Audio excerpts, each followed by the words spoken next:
I'm trying an experiment today. Ooh, how so? Bourbon. Do you have bourbon? Yeah, classic podcast fuel.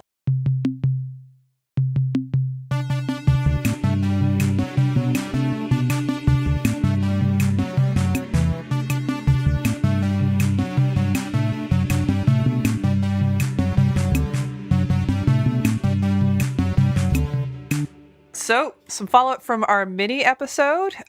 We didn't get any, so I guess it's safe to assume that everyone agrees with us that the sci-fi era is not the strongest part of MST3K. That's right. Comedy Central rules, sci-fi drools. That's what it says on the shirt I'm wearing right now.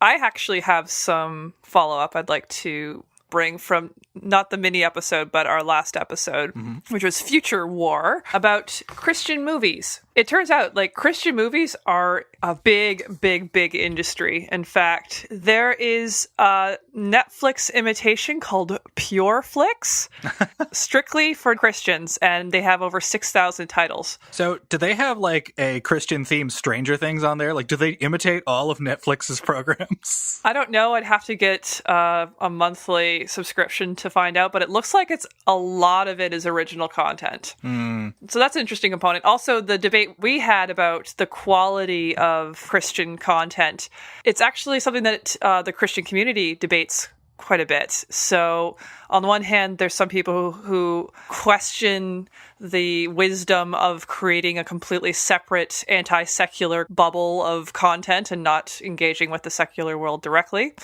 And then there are people that acknowledge that Christian movies, because they have a message that they have to express, tend to be cheesy, lame, and boring and unrealistic. And I am quoting that. That's not me being derogatory. There's a great article, and I'll put it up in the show notes, from the Church Leaders website. And the title is, "Why Do Christian Movies Suck?" That is terrific. It'd be really interesting if they're trying to imitate Netflix programming and hook people in. It's hey, if you like Stranger Things, if you like Crazy Head, if you like Dear White People, you're going to love these Pure Flix versions. If you like the reboot of Mystery Science Theater 3000. Well, see, that's just it. They wouldn't watch that because that would be blasphemous. How dare these three silhouettes make fun of episodes of Bible Man? Or they're debating the accuracy of the rendition in terms of Bible study. That's not how that quote from Corinthians goes. Paul, I loved your letter to the Corinthians. Or even I wouldn't have interpreted that way. It actually could be really interesting. I don't know if it would be funny, but it could be an interesting format to work through Christian theology. As far as humor goes, it's probably up there with that porn version of Mystery Science Theater 3000. God, is there one? Do you have to ask? Yeah, of course there is. What am I saying? Yeah. The less said of which, the better. There won't be a link in the show notes. You're better off going to DeviantArt, where I found that weird picture under that was just labeled Joykey. Remember when I posted that a few months ago? That may or may not be in the show notes. I don't know. Did you have anything else on Christian movies? I do not. I think maybe we should move on to our exciting new revival. Have you binge-watched the entire Netflix run already, Adam? No, I've made very little progress from last time we recorded. I've watched an episode since then, so I'm on 5. Me neither. I am only on 2.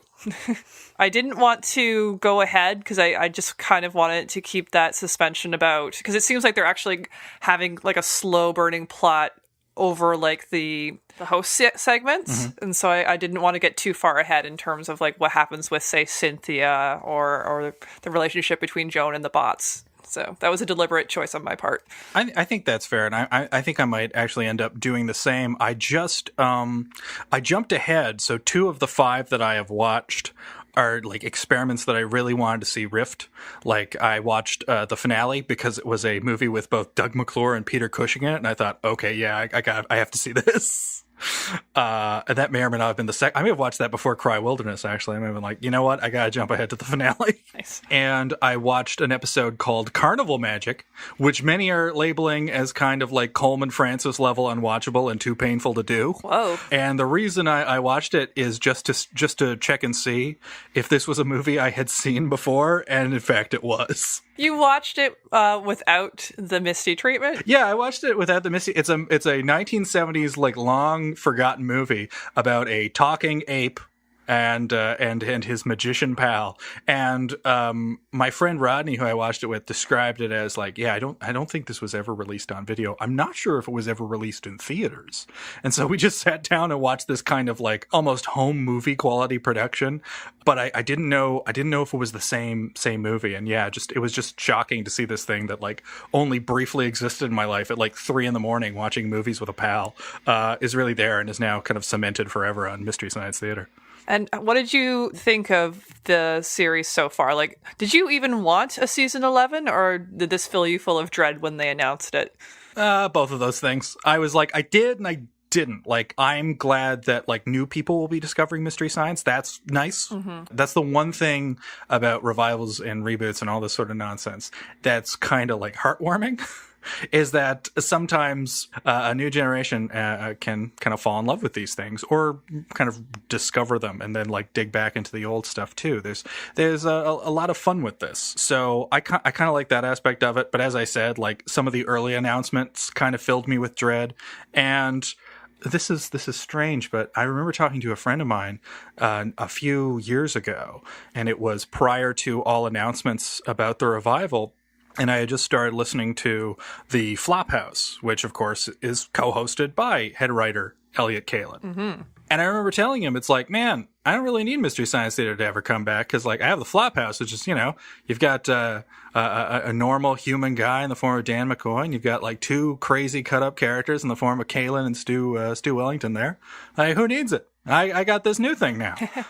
It's a worthy successor, and I didn't think I'd need it, and I think a lot of it was also just plain like sci-fi era fatigue, right? And that the most kind of prominent continuation of Mystery Science has been like riff tracks, which I never really got into, though there are like a few riff tracks that I have liked that I've listened to. Have you seen much of the stuff that like was spun off when Mystery Science Theater came to an end? No, I kind of checked out after the sci-fi era. I knew about riff tracks and I knew about Cinematic Titanic, and I was especially interested in the latter one, but it was just, that was all online content that you had to pay for, and frankly, I was a poor college student, so I wasn't doing any of that.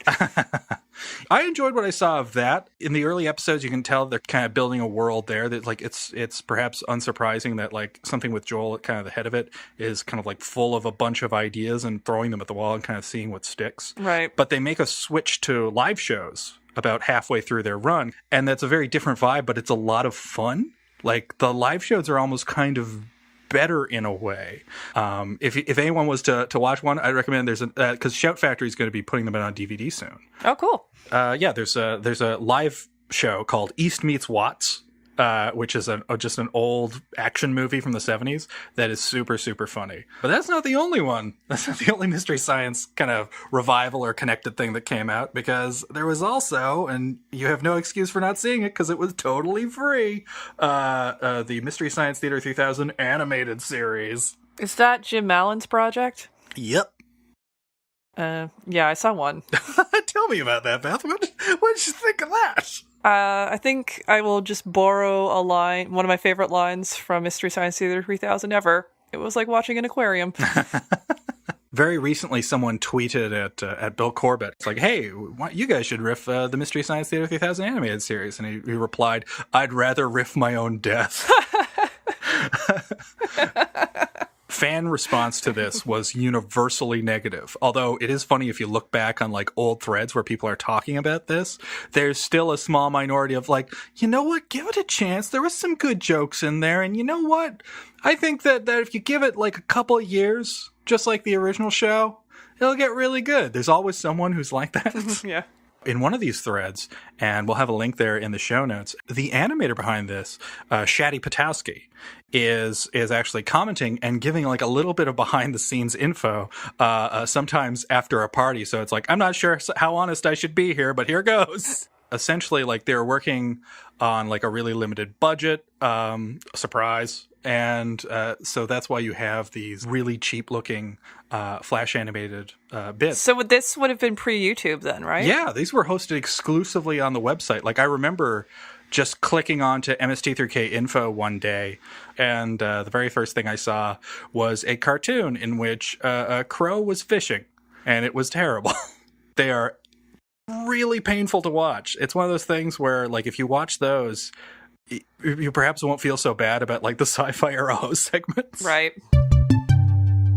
This time we watched Season 11, Episode 2, Cry Wilderness. During a private school trip to the Natural History Museum, a boy named Paul stares intensely at a statue of John Rhys Davies. Like most boys his age, Paul fondly remembers that one coked-out summer with Bigfoot. Curmudgeonly teacher Mr. Douglas wants to meet Bigfoot, but is told in no uncertain terms that Bigfoot, as a Shel Silverstein fundamentalist, has a strict no grown-ups allowed policy. Later that night, Bigfoot appears to warn Paul that his father's in danger. Your father is in great danger, Paul. Sweetums, is that you? Paul escapes the confines of repressed boys' academy and hitches a ride to the national park where Paul's father, Will, is a ranger. Lesson learned, hitchhiking's the safest way to travel if you're a preteen runaway. Ranger Will and his constantly guffawing Native American buddy, Jim, are delighted to see Paul despite the fact that there's a wild, unseen creature on the loose slaughtering animals. Could this creature be Paul's pal Footfoot? Short answer, no, it's a tiger. Joining Will, Jim, and Paul on the tiger hunt is the evil U.S. Marshal Morgan Hicks, but he's way more interested in Bigfoot. Paul's medallion, which was given to him by Red Hawk, a Native American spirit, or possibly Bigfoot, I forget. But Paul's medallion allows him to contact Native American forest spirit Red Hawk. He's a ghost man with Beastmaster powers who sicks an eagle on Hicks when he gets too close to Bigfoot, plucking out Hicks's eyes with its talons. Meanwhile, Will gets trapped under a boulder after he tranks the tiger that's been prowling the park. Paul calls Bigfoot to move the boulder and rescue his dad.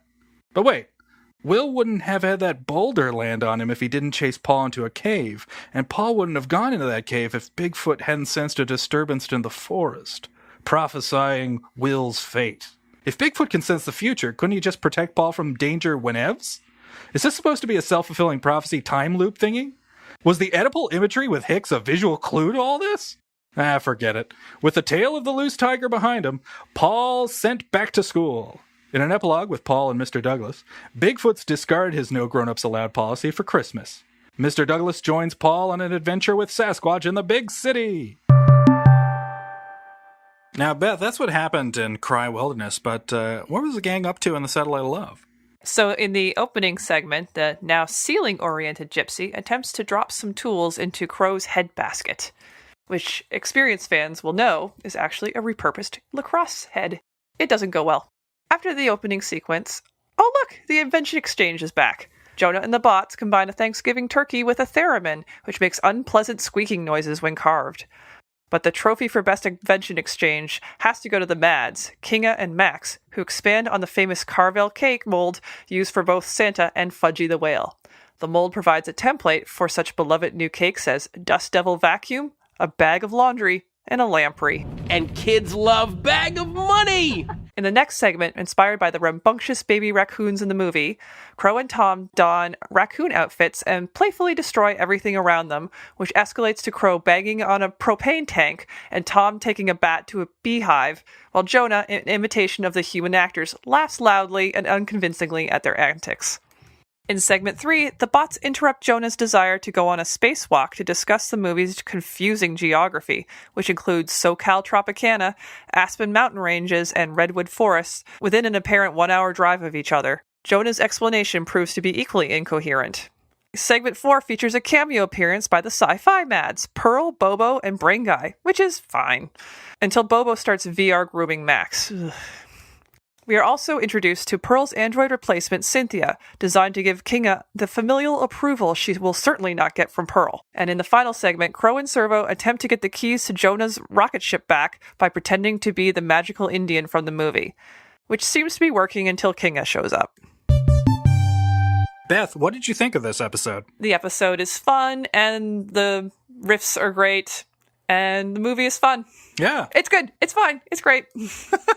I'm happy. I really liked it. And, it's got, this is a great sample episode for the team. I'm kind of surprised they didn't make this one first, like the very first episode. Yeah, the Reptilicus dragged a lot, the first episode. And I was a little worried about that first one. I have to assume, and I'm not sure because I've only seen 2 episodes, but there does seem to be a plot arc. Yeah. So maybe it was just the case that it couldn't go out of sequence for whatever reason. Yeah. I'm just, because it's one thing that, like, maybe they could have, like, swapped around some host segments and stuff without damaging that early part of the show. But yeah, you're right. There is, like, episode specific things, and the show, arguably for the first time, maybe, you know, sort of including season 8, kind of needs to be watched in order. This is the closest that Mystery Science has to, like, a Breaking Bad period with a story arc. I really liked it. I was happy. What did you think? I know that you were never a fan of the invention exchanges, but it's back with a vengeance. What do you think? I liked it. I thought that maybe they were prefacing the movie a bit with the turkey, because there's a really gross, like, chicken eating scene in this movie. Ugh. Yeah. And I thought maybe that would be an interesting way to use the invention exchange, actually. Because my problem with the invention exchange is it always just was a one-off thing that had nothing to do with anything else. And I thought it was a smart idea to use the invention exchange as a preface for the movie itself. That ended up not being the case, but it didn't matter because the Carvel bit was so funny. I know that I don't have any experience with Carvel ads on TV, but did you, like, see them with your satellite dish technology? Nope. And did you eat store-bought cakes and cookies growing up? Because, like, I didn't even have it there. No. The closest thing that I had were, of course, like, you know, you got your birthday cakes from the land of Dairy Queen, you know, so you could get, like, a cake with Dennis the Menace circa 1987 on it. But that was about it. Like, I'd never heard of Carvel or Cookie Puss or Fudgy the Whale or any of those characters until Patton Oswalt recorded a whole routine about them. There'll probably be a link to the Comedy Central special that he did in our show notes, where I think towards the end of that special, he does a version of that bit. But for my money, the best version of the Tom Carvel ads and Cookie Puss and Fudgy the Whale is on an album of his called 222, which is like an extended version of an earlier release that just presents that album recording completely unedited. So it's allowed to get messy. He's allowed to taper off. And he starts taking requests from his fans. It's like, you've seen me a million times. What old bits that I haven't done like decades do you want to hear? And someone will scream, Alvin and the Chipmunks. He's like, all right, here's this. And he will just launch into it as like any kind of old hand pro would. But one thing that he totally nails, he talks about how Tom Carvel has the least radio/TV friendly voice ever, but he refused to hire a marketing firm to do the ads. He's like, no, I know best. And it seems like most of his gambles paid off, but he just sort of had this gravelly voice, this extremely unpleasant voice that Oswalt describes as imagine Tom Waits gargling asphalt. Not inaccurate, but there's a couple of things looking up on Carvel, Tom Carvel and the Carvel Company that I learned. One is that in relation to his business practices, Carvel insisted that like his franchisees only use like Carvel brand napkins and Carvel brand plastic spoons and all this sort of stuff. And that resulted in an antitrust lawsuit because he was like charging exorbitant prices for them. And Cookie Puss in particular, Tom Carvel got the idea for Cookie Puss when the delightfully named College of Ice Cream Knowledge, apparently started by Carvel himself, presented him with an ice cream cake in it with what is described as a vaguely humanoid shape modeled after Tom Carvel that had an ice cream cone nose patterned after his own bulbous schnoz. And he thought, there might be something to this, hence Cookie Puss, which looks a little bit like Carvel. It also looks a little bit like Jimmy Durante, now that you mention it. Yeah. I was trying to think. It's like, who's the Inca Dinka Doo guy? Because that's who Carvel looks like. Was there any favorite moment in the movie or during the host segments for you? Oh, yeah. There were a lot of good riffs in this episode. Like, this one's really strong. I would say that there's two, and they're both in relation to the Mr. Douglas character. Yeah, he's the best. Yeah, I confess, like, one of my favorite things in bad movies, it's probably one of the reasons why I have a soft spot for so many, like, 80s comedies, which are about, like, evil land developers or strict bankers or, like, crusty old deans at a university, because I find pointlessly cantankerous characters to be endlessly funny. And Mr. Douglas seems to veer between like really having like a childlike wonder and just like hating Paul for no reason. I couldn't find anything about this particular actor. I don't know if he's actually a career actor, but he did open-eyed, like, wonder so well. And it was really upsetting when he had to shift into being a mean old headmaster because it just didn't seem to suit the person at all. That said, I got all of my best laughs from the movie itself, from like his stuffed shirt performance, because it's like, it's not a bad performance. It's just like that character, that archetype is always so funny to me. He reminded me of that old guy in The Brute Man. But anyway, there's two riffs about him that really made me laugh. One was, yes, people who believe in Bigfoot use those stairs was one. Yeah. And the other was when Paul's having his vision that he's being warned about, that his dad's in danger. Mr. Douglas storms into the bedroom, and the line from Servo is, "I got out of Dame Edna Drag for this." Yes. And both of those lines killed me. What about you? I also had two, and I'm going to do a really bad job paraphrasing the first. It's also the dream sequence where a Christ-like Bigfoot is talking to, or basically more like screaming at Paul. And I think it's Servo that's just like, I've shouted at 3 different boys' schools. Is this the right Paul? But my favorite moment is the Red Hawk sequence, which there's so much to go into about all the wrongness there. Oh boy. But I don't know if you noticed, he's covering his knees with a Hudson's Bay Company blanket. I did not notice that. So for our American listeners who might not know, Hudson's Bay Company is a really huge Sears-like department store in Canada, and they make these wool blankets that have red, yellow, green, and indigo stripes on them, and they're a status symbol. Like, that's just basically you're telling the world that you can spend $400 on a blanket. And so I was just like, oh, look at this, the irony of like this spiritual native figure wearing like this totally capitalistic symbol.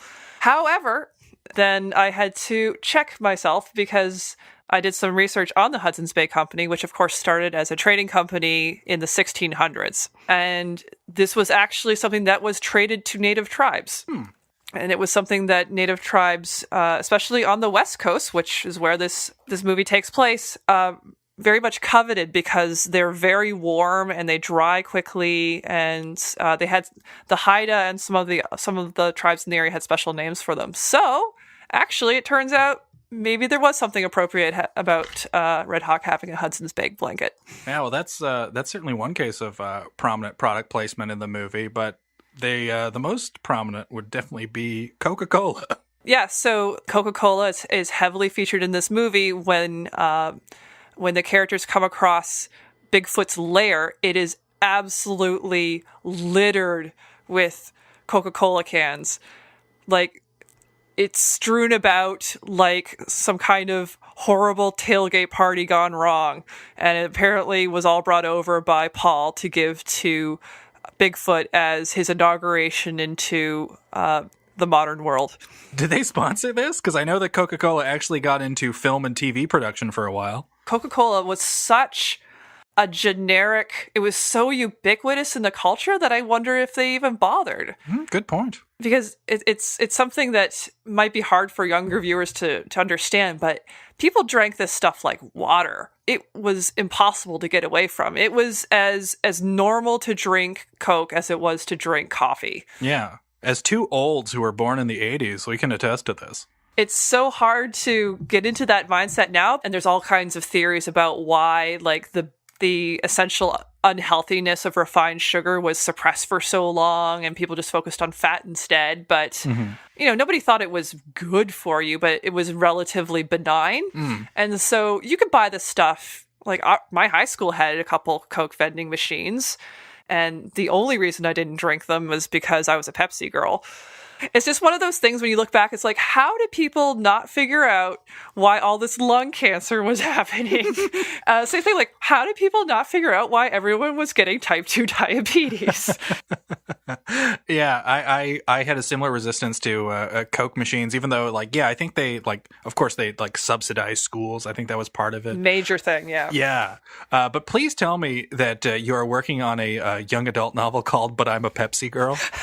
Yeah, I drank it very happily. I was a self-described cola junkie, and I forget why, but for just some reason, I just stopped drinking it for a month. I had no health-related reasons, and then I just like dropped 10 pounds. I'm like, oh, I didn't realize how much of like a calorie dump this stuff was giving me every day. Yeah, I completely have a sweet tooth. So every time I've quit, I'm like, I always come crawling back. As someone who used to smoke, I can testify that soda, at least for this guy, Sody Pop is more addictive than cigarettes. Yeah, I can't drink this stuff anymore. I've been too far away from it now. It's too sweet for me. I think I've just completely changed my gut biome now. All it wants is deli meats and cheese. And bone broth, which I made last night. Oh, so you're doing like the paleo thing? I just wanted to see what the big fuss was all about. So does it taste like bone water? What does it taste like? Well, it's really disappointing. I was hoping it would be like bone marrow, which is one of my favorite things, but it just tastes like slightly gamey broth. Don't think I'm a fan. You saying that makes me think that you're just like, you have these like cartoon dog bones that you are just biting into. If I could, I would. But watching this movie, and of course all the like the little kid and product placement and an unearthly creature, I can't help but recall the 1980s kid favorite, sponsored by McDonald's, Mac and Me. Co-sponsored by Coca-Cola and McDonald's. Have you seen the movie? I watched it as a kid and genuinely, like, this was critical stage for me, so I bought it hook, line, and sinker. Oh man, Coke really does give life. I saw it, but I saw it under unusual circumstances. Some friends of mine invited me over for an evening. We had an evening of movies planned, and we were all going to watch movies that we grew up with that seemed like kind of unusual, that we haven't seen in a long time. So I brought my old clamshell VHS of Santa Claus the movie with Dudley Moore and John Lithgow as an evil businessman who takes over Santa's workshop. It's terrible. Don't watch it. And my friend Gil, she brought Garbage Pail Kids the movie, which I had never seen. And my friend Ashley brought Mac and Me. So we were all subjecting each other to movies we had never seen that are just fascinatingly awful children's entertainment from the 1980s. Oh, and we should clarify for people who haven't seen Mac and Me. There are a couple aliens that have anuses for mouths, and they are dying, and what literally brings them back to life is a can of Coke. And also, you can apparently have just dance parties at McDonald's anytime you want. Nobody told me that. But really, like, that was a trope. I'm sure this is just really clever marketing on behalf of Coca-Cola, but the idea of Coke as kind of the harbinger of everything good about the modern era, that, you know, it wasn't just aliens, it was often like isolated tribes people. Like, if you wanted someone to be converted to the awesomeness of the modern world, you would just hand them a Coke and it would do all the work for you. Well, you know, that reminds me of an album that I have, because it's such a weird little novelty. It's called Things Go Better with Coke, and it is real jingles done for Coke on the radio by popular bands of the 60s and 70s, because Coke would just hire real folks to do the jingles. So like The Who does one. There's also one that's done by Tom Jones. Like there's a ton of like real big artists of the time doing like Coke jingles. I think that doing this kind of inspired the Who Sellout album. And yeah, they're all doing their own kind of take on it. I have to admit that in my teen years, I actually, even though I didn't drink Coke, I love the advertising so much that I decorated my room with it, like especially vintage Coca-Cola advertising. And I loved the jingle from when the Jays were in the World Series. They were sponsored by Coca-Cola, and they had an amazing jingle that they would play with it. And always Coca-Cola. And as evil as I think that corporation is, I will always have a soft spot in my heart for them because of that jingle. So this movie opens with Paul basically worshipping the idol of Bigfoot in the Natural History Museum, which I'm pretty sure is actually just the actor playing Bigfoot standing still. Yeah, because he's noticeably like wobbling in overhead shots. They commented on it during the movie. Servo and Company comment on it because he's like noticeably swaying, and it's like right in front of the camera too. So is that supposed to be like intentional? I'm not sure. But yeah, it's definitely the same suit, but it's very likely just the actor standing still. Which is funny because they're basically suggesting that the look of Bigfoot is so well established that they have created a perfect mockery of him in the museum. And but that also led to a question I had about the movie, which is that is Bigfoot something only Paul can see? I don't know how literal we're supposed to take the climax of the movie, where like Morgan Hicks follows Paul into his Red Hawk fantasy world, because like when Hicks is disposed of, nobody comments on it, and we don't even know if he just like died bleeding in the wilderness or what. This is a really incoherent movie. Right. My impression is not that everybody can see him. He's not just for children, but he prefers the company of children. Gross. Yeah. I don't like this Bigfoot at all. It turns out it's just Jeffrey Jones in an ape suit. Boo. But I'm just curious, did you ever have like any interest in like weird beasts and cryptozoology or any of that sort of stuff? Because like I know that I tuned in along with my brother religiously to like Unsolved Mysteries, but they mostly dealt with like visitors and alien abductions and fire in the sky nonsense. Yes, which I was genuinely afraid of as a kid. Like there was a night when I actually attempted to sleep in a tub because I was convinced that it would be harder for them to get me out of a bathroom. Please explain that. I don't know what my reasoning was. I think... Well, aliens are afraid of water. It's just like signs, yeah. I think it was because it was like a basement bathroom, so there was no windows, and they couldn't get me if there was no window. That was their point of egress. Oh, that makes sense, because that's how they got Samantha Mulder. That's right. Yeah. Okay. Yeah, there might be something to this basement tub theory. And I also really liked Nessie for a while, Loch Ness. But never Bigfoot, because I find big, hairy feet grotesque. Also why I wouldn't read The Hobbit. One thing that is noted, and this is sort of seen as the big proof of the Patterson footage, the famous shot of Bigfoot just having a stroll, right? Is that for the time, that's too good an ape suit, and that's almost like that is like the one concession you kind of can give to the true Yeti believers out there. Or, well, no, Yeti lives in the mountains, but to old Sasquatch, is that that's an extremely good ape costume if Bigfoot isn't real. When who knows?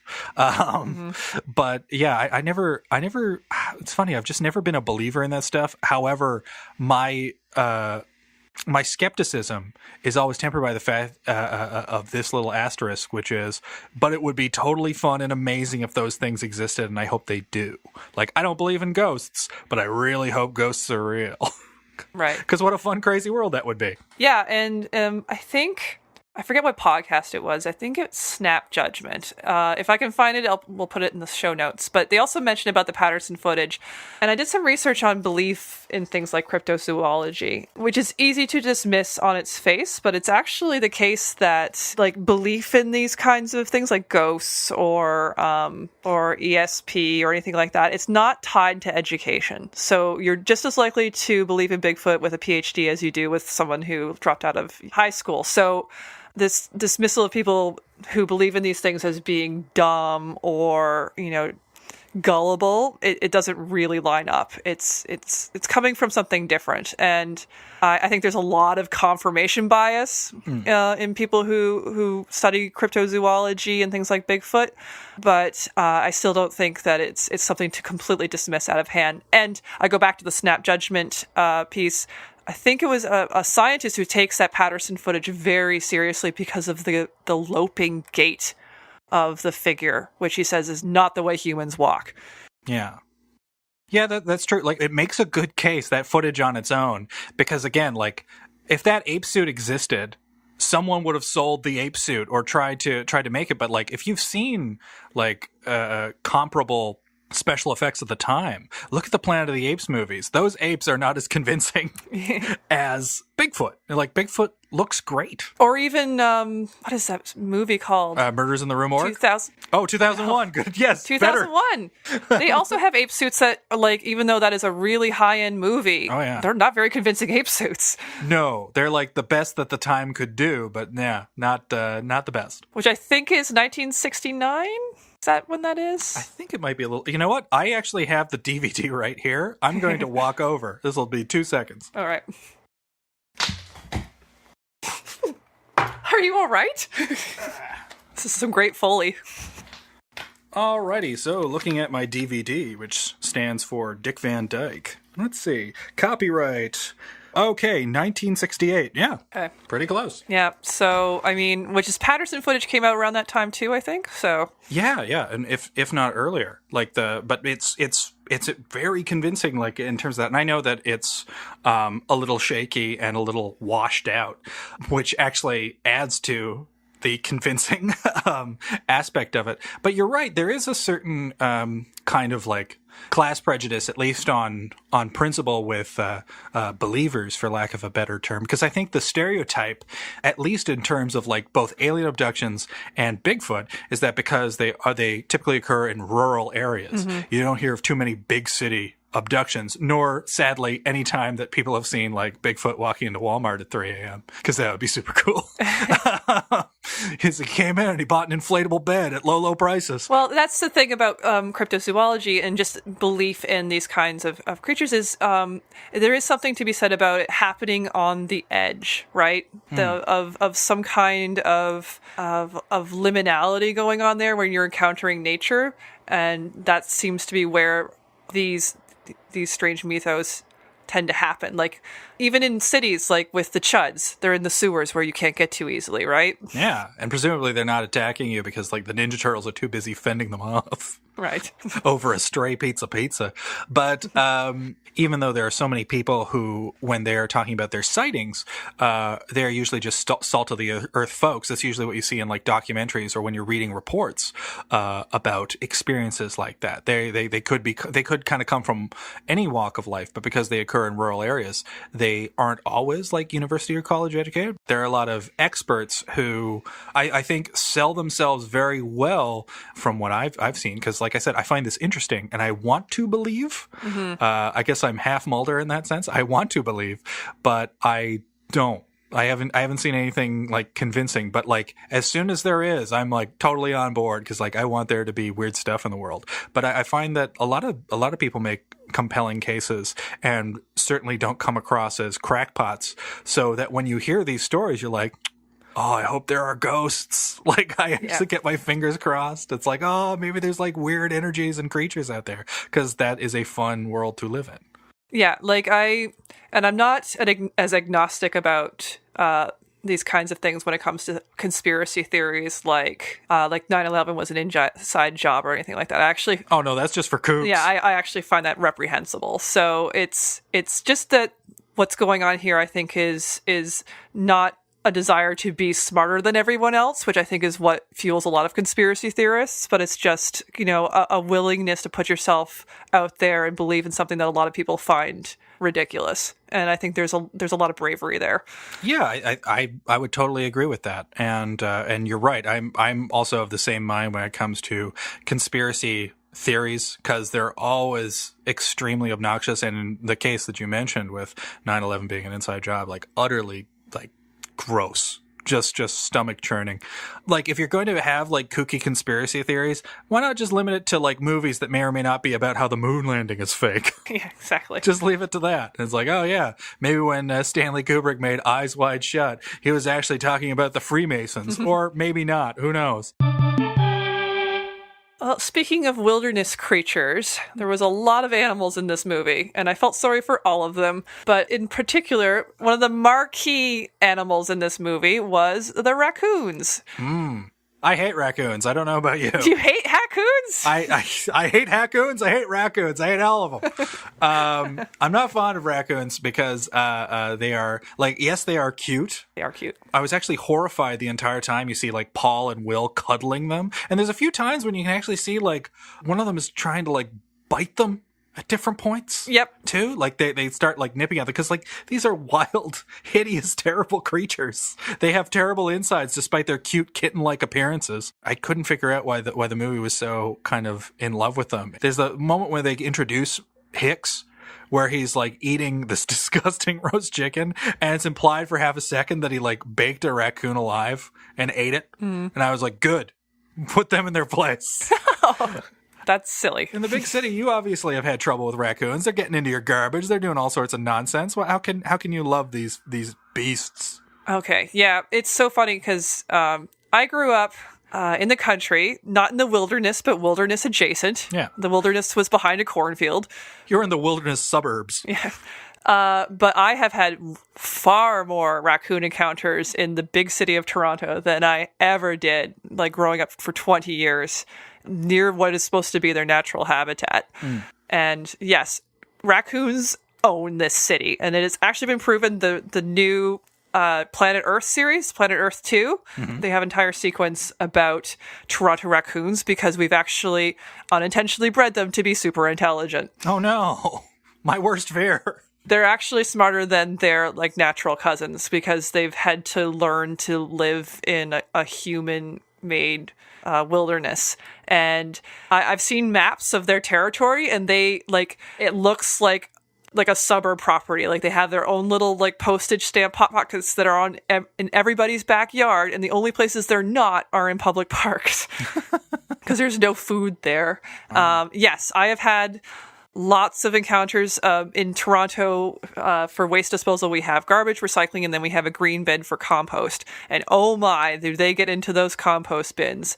Their favorite method of getting into the bins is they just knock it down, and that forces the latch open. And especially last summer, I would say like at least once a week I was cleaning up garbage off the concrete because a raccoon had gotten into it. And I tried using an elaborate system of bungee cords to keep them from toppling it over. They'd still manage to find a way. And it was only when I finally stopped being an idiot and bought like a raccoon proofing belting system that I was able to keep them out. And it's really annoying because you have to unbelt it from two sides. But I know if I don't do it every night, they are going to get in. Is it possible to cover your compost with a blanket or tarp that resembles a national park or a public park so that they will just go, oh, there's no food there, and walk away? But I do find them cute for reasons I'll get into, but they can be dangerous. They've been known to kill house cats, and of course their poop is absolutely toxic and cannot be handled by humans. So they're not animals that you really want to be in contact with if you can help it. Yeah. And do they have a lot of them in Hamilton? Not as many in Hamilton, and I didn't really see any in Newfoundland. But I when I moved to Ontario, I got an eye full of raccoons, and I hate them. I hate them. There's the very first time I encountered a raccoon, it was like late at night, and it was super, super hot out, and the only window in the living room area of the apartment I was living in was like the fire escape. So I was boiling alive, and I open up this window, and it just starts shaking violently. It's pitch black out, so I can't make out what's happening, but something is rattling my window. And I turned off the lights to try and get a better look. I put out a flashlight and I said hello, and just this horrible screeching, hissing noise came out, and then it started banging even like louder on the window. Oh, no. So I put on, as protection, not one but two sets of oven mitts, and then closed the window, terrified that some monster was trying to get in, which I later saw was a raccoon. In this very same apartment, only a few weeks later, I had the window open, and a raccoon actually ate through the screen. Yep. Got into my apartment whilst I was doing my laundry. When I got upstairs, a raccoon had a netted bag of Easter eggs in its mouth. Nice work. Yeah, and I was horrified and kind of scared because, like, again, these are not creatures you want to mess with. They are full of disease and kind of aggressive. But I was like, no, my mom sent me up those Easter eggs, and I want them. Oh no! So I got a broom. And I chased the raccoon all throughout the apartment, kind of lightly swatting at it because I didn't want to hurt him, A, because I don't want to hurt a raccoon, but B, I also really don't want him to attack me, lest I have to amputate something. Right. But I swatted at him gently throughout the entire apartment, A, trying to get him out of the apartment, and B, hoping he would, like, drop the eggs. I knocked the egg net out of his mouth. And then he climbed out the window, and I closed it, and I got a brand new screen. But yeah, he sat on the fire escape as if I was going to open the window again. Yeah. So what I did, and this perhaps wasn't the wisest decision, but I cut up the net for the eggs. None of the eggs had their like wrapping teared open or anything like that. He was just carrying it in his mouth like it was his young or something. So I opened the net and I sat in front of the raccoon with only the window between us, and I ate the eggs in front of him because I was so mad. That little creature tried to steal my chocolates. And did he watch you? He did. He did. I don't know if I earned respect or his ire, but no raccoon ever jumped into my apartment ever again. So we've talked about raccoons, and raccoons tend to make people smile and make them laugh. But I don't think they've ever made anyone laugh as hard as our old pal Jim from this movie, who is constantly laughing, and I'm not sure why. Yeah, I haven't seen this actor in anything else, so I don't know if this is just something the actor does. The only other movie that I could see in his credits is Dr. Slag, PhD, in Class of Nukem High 3, The Good, the Bad, and the Superhumanoid. Thanks, Trauma. But yeah, this movie is full of weird Native American stuff, and specifically like weird stuff about Native Americans and kind of like Native American stereotypes that appear in movies made by white folks. Ugh. Disney's Peter Pan is notorious because you're still in Peter Pan. You're in the 50s, so you still have the kind of Western cowboys and Indians going on with Native Americans being these kind of warlike antagonists in a lot of cases. So I think that's what that's drawing from. In the 80s and 90s, it moved into kind of a more benevolent but still very reductive stereotype of the Indian spirit guide, where like they're more spiritually attached to the natural world, and more often than not they just serve as helpers for young white boys to reach manhood. Yes, very true. And you can often sense the change in depiction of natives in movies by how they're scored on the soundtrack, because in older movies you're just going to hear like war drums, but in like later movies, like you get this in the 70s and the 80s where we're trying to be like softer and a bit more sensitive. So we're putting up Native Americans on a pedestal of people who've never lost their commune with nature, but we're just othering them further in a different way. They now every time they're on screen, they're scored with this like really sensitive like folk music background where there's like light guitar and pan flutes and all this sort of stuff. And it's just like it's the same thing. Basically, they're not antagonistic, but they also have no agency. So what's the point? And they're always shown as like helpful and knowledgeable in just about like every piece of popular media. Like there's that whole terrible episode about Cardassians taking over a planet, so you have to move a planet of natives on Star Trek: The Next Generation. Oh, there's just irony upon irony with that depiction of the native planet reservation. Anyway, but that is also the classic example of, you know, a young boy being coaxed by a spirit guide, and I forget the name of the character, who actually turns out to be the Traveler in disguise, help coaxing young Wesley Crusher, the biggest Mary Sue of all Mary Sues, into his demigod-like stature. I really wish that episode ended with the Traveler presenting Wesley with his rainbow sweater from season 1.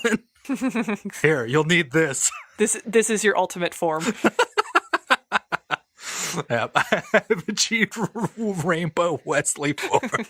But yeah, like that's something that you encounter a lot. Although one of my favorite attempts to do justice ? Or at least to offer a more sympathetic portrayal, not because of its right-headedness or even necessarily its wrong-headedness, but just for its delirious craziness, is a novel and a movie based on that novel, both called The Manitou. Have you ever seen that? Nope. Well, the novel is a pulpy, funny read, and the movie is a prime candidate for Mystery Science Theater 3000.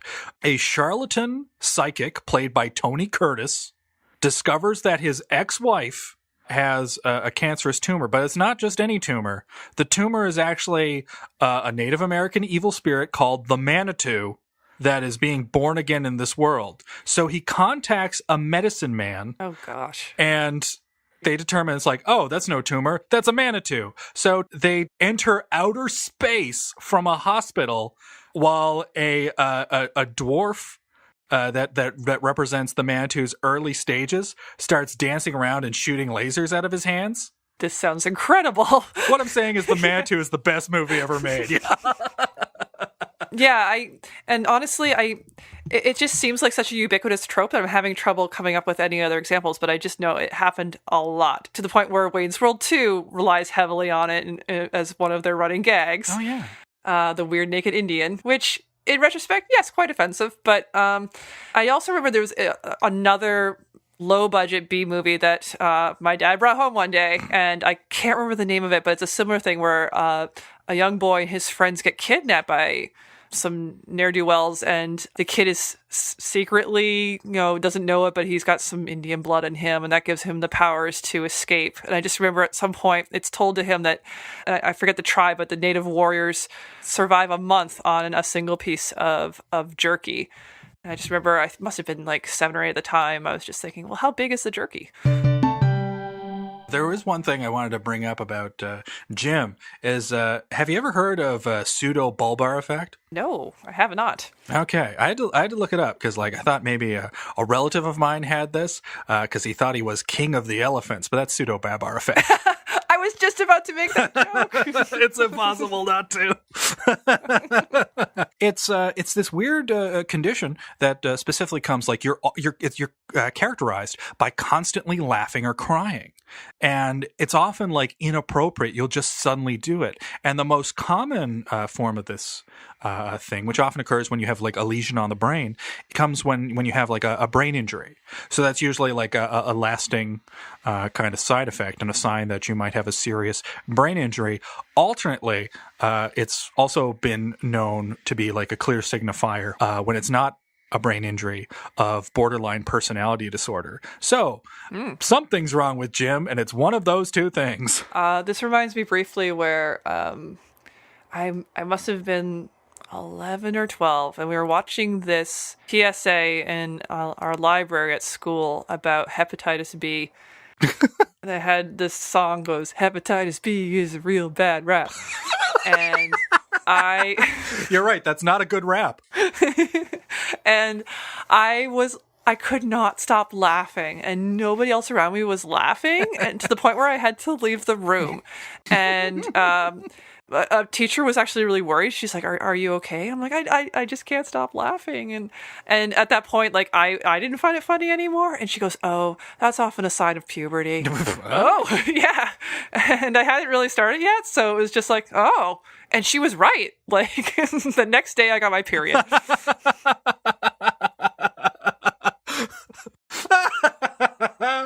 Please tell me that you never saw that teacher again and all that was left was an Indian headdress. Suddenly you hear pan flute music in the distance. Either my teacher was a magic native or I've just been to Coachella. And the story of my first period is for another day. Yeah, when we get to Incredible Melting Man. Exactly. All right, well, I think we've covered everything that we need to cover here in regards to Cry Wilderness, a solid episode of the new series. That brings us to our next segment, which is a letter from a listener. Chris, did we get anything? We sure did. Devoted listener Jennifer from Oklahoma City writes to say, "Glad to hear you're enjoying the revival of Mystery Science Theater. Me too. Can you each name another revival that you think was successful and maybe one that was, not so great?" Well, Beth, anything come to mind? Well, I think just to make this easier, I'm going to stick to TV shows because I think that's kind of a different phenomenon from reboots or sequels, because you're not just trying to do one-off thing, you're trying to get a new series going, right? And when I think about it that way, I have a hard time coming up with anything that worked. I can think of a lot of things that didn't work. Futurama, for instance, was good on Fox, but when it got canceled and then got revived, it was not very good. And that often happens when there's a station change or a network change, because whatever momentum you had that made your show good, it's such a precious environment, and anything can make it kind of destabilize and fall apart.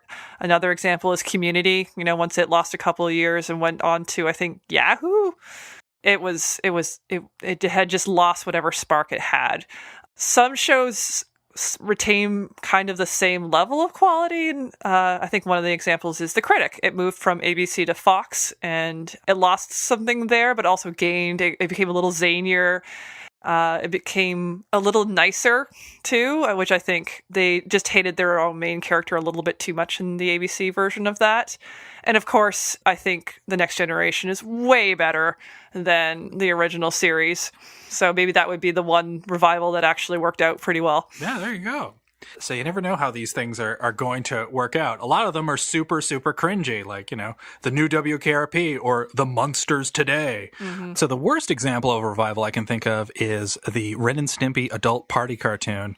And my support for the old show and trying to watch the new one led to me meeting John Kay, and we had something of a special encounter. Words were exchanged, things got heated, but that's a bedtime story for another night.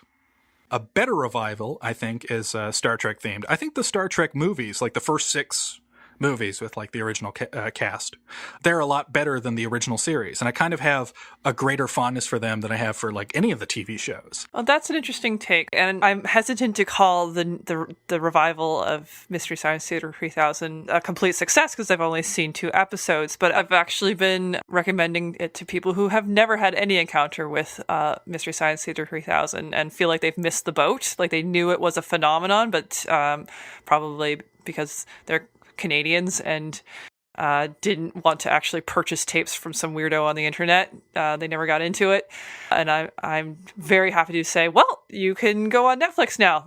That's true. It's very easy to get a hold of. Everybody has Netflix. So go check it out. And then instantly I'm just like, but make sure it's not a sci-fi era one. Then I stop myself.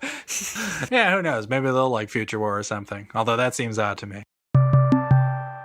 If you've been affected by the issues on this show, or if you want to tell us your traumatizing raccoon story, or if you'd like to ask Beth and Adam a random question, get in touch with us. Email us at info@itsjustashow.com, visit our website at itsjustashow.com, or we're on Twitter at itisjustashow. We'd love to hear from you. And if you want to follow up on anything that was mentioned on this episode of It's Just a Show, you'll find links in our show notes at itsjustashow.com/episode/5. Okay, Beth, Adam, so you know that huge medallion that I always wear? Well, last night as I was going to bed, it started glowing. Super weird. And there was a strange noise outside. So I go to check it out, and hey, it's my pal Bigfoot. He's upset, and he shouts out, "Hey, tell Beth and Adam that Mamie Van Doren is in trouble. Their next episode has to be about Season 6, Episode 1, Girls Town." Awesome. Hey, do you remember this one? I do. This is a really good episode. Oh, that's good to hear, because I don't think I've ever seen this. You haven't seen Girls Town? How could you resist a title like that? Yeah, I thought I had seen it, but I recently checked it out on YouTube for the first few minutes of it. This is like a Paul Anka, Mel Torme movie. I was like, oh no, I've been thinking about the Sinister Urge the entire time. It's a very 50s movie, and it's a full blonde bombshell effect, and that is with Mamie Van Doren, who's in many ways intended to be a Marilyn Monroe knockoff, but she has her own delightful energy that I'm really looking forward to revisiting. Yeah, if Marilyn Monroe was a cartoon, then Mamie Van Doren's a cartoon of a cartoon. Precisely.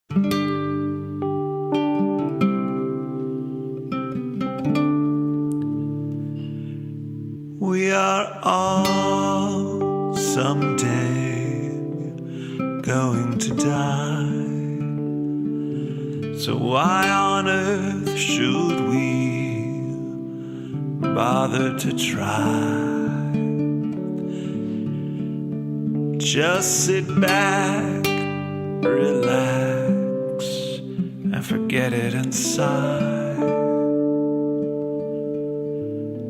And watch Cry Wilderness,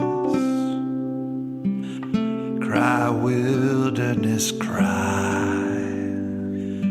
It might be better next time. Go on, Cry Wilderness, cry. That little creature tried to steal my chocolates.